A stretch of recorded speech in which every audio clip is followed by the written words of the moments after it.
Can I give you a very easy, quick, simple way to stand out from the crowd, to be noticed, invited, headhunted, promoted, launched in your personal and your professional life? Be the light. What does that mean to you? And if you are a woman of faith, then here's the message.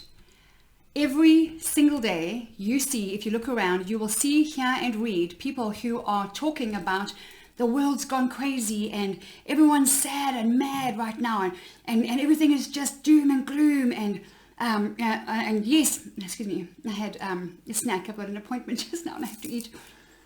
And there is the recession is coming, and like, listen, I'm not saying that these things are not happening, but is that what you want to focus on? Is that what you're putting out there every day? Is that what you are leading with in your message, in your ministry, in your marriage, in your parenting, in your business? You want to be the light? Bring light, bring life. Being the light doesn't mean that you don't talk about the negative things. It doesn't mean that you're naive to what's going on in the world. You can be that. But if you're a woman of faith, then it means that you see that there is a solution for every problem. That there is somebody, the creator, that is greater than you, that has more power than you could imagine. And rather than just quoting scripture or saying it's doom and gloom, why don't you get up, dress up, and be the light? That is going to be good for you in so many ways, internally, with your emotions, your heart, your soul, your mind, everything. But also, it has a way of showing up with results on the outside. Because when you get up, dress up, and you're that bold light on a hill, and you say, I don't care what is happening in the world right now, I know that there is life and light, always. I know that there is hope in the future. I know that there is more to come. I know that what we're facing right now is actually, by the way, no different than what they faced 500 years ago. Why? Because the only thing that hasn't changed since the dawn of time is human nature. So it's, don't be a woman or a man who speaks about the youth. You make yourself sound old and grumpy and detached and unrelatable, and you come across as judging, because that's exactly what you're doing. You're judging the youth, how they dress, how they speak, what they do, their online stuff. Be an encourager, an edifier, a leader, a lover, an uplifter of those who are younger than you, because you are needed in that role. You need to be going ahead of them, being the elder who is trustworthy, who is loving, and who is trusting of the Father who actually has gone ahead of us. And he has a plan, doesn't he? Doesn't he have a plan for your future, and for hope, and for prosperity, and for love, and for light, and for life? All the things that you like to quote from the scriptures, you should be living out. Otherwise, it's just talk. Otherwise, your faith without action is dead, says the word. I just saw another, and by the way, let me tell you something. I get on a regular basis, and thank goodness, I thank God that I no longer feel the way that I used to feel about it years ago. I get Christian women attacking me on a regular basis. In fact, when I launched this business, I had two beautiful, bold, amazing, successful, entrepreneurial, incredible women come against me so badly, so viciously, that it was a 2-year ordeal for me. I used to go to sleep crying, and I used to wake up tearful and fearful. Me, I'm pretty hardcore. I'm pretty freaking badass. I'm a freaking Scottish warrior on the inside. So you have Christian women coming to other Christian women saying, who do you think you are? You're not qualified, you haven't studied, you're not this, you're not that. Just yesterday I saw a message come in. I don't know how she found my private mail, but she found my private details and went to a lot of trouble to say, who do you think you are? You're not a trained psychologist. I am. Because a trained psychologist knows that shy has a place in the world. Now let me tell you something about shy. I have a saying, shy is a lie. You know why I say that? Because I love languages. Languages actually are a passion of mine, and I study words, and I study the word, and I study, what does this mean? What's the origin? What's the source? What's the root meaning? What's it? Because words are very important. They bring life or they bring death. So I have a saying, shy is a lie. Why? Because I've studied that shy is associated with, if you do a proper long study on it, with covering and with shame and with hiding. And shame only came out in a further word study, because I'm not going to go into that right now.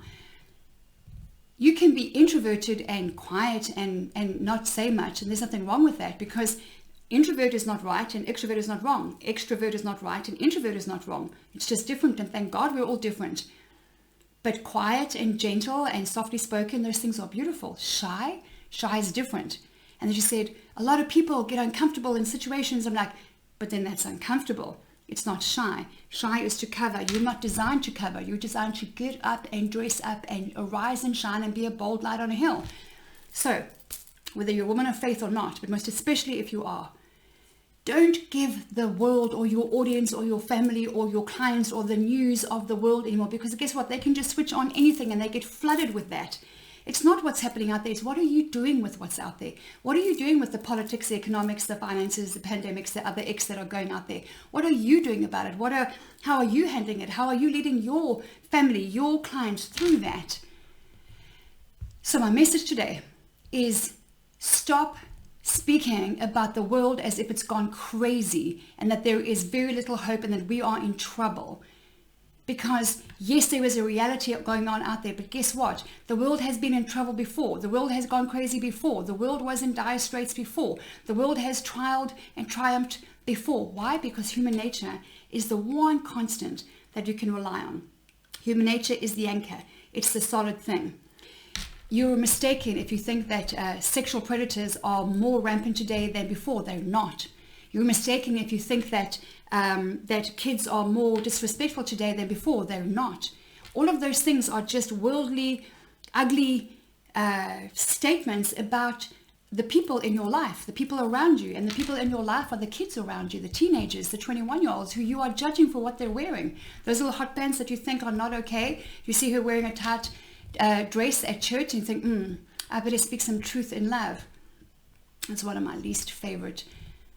I mustn't go there because I will start popping a vein.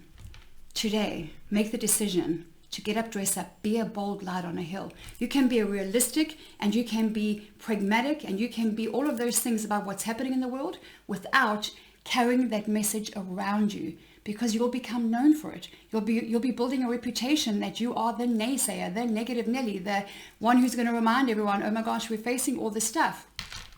So yes, we need to talk about it. Yes, we need.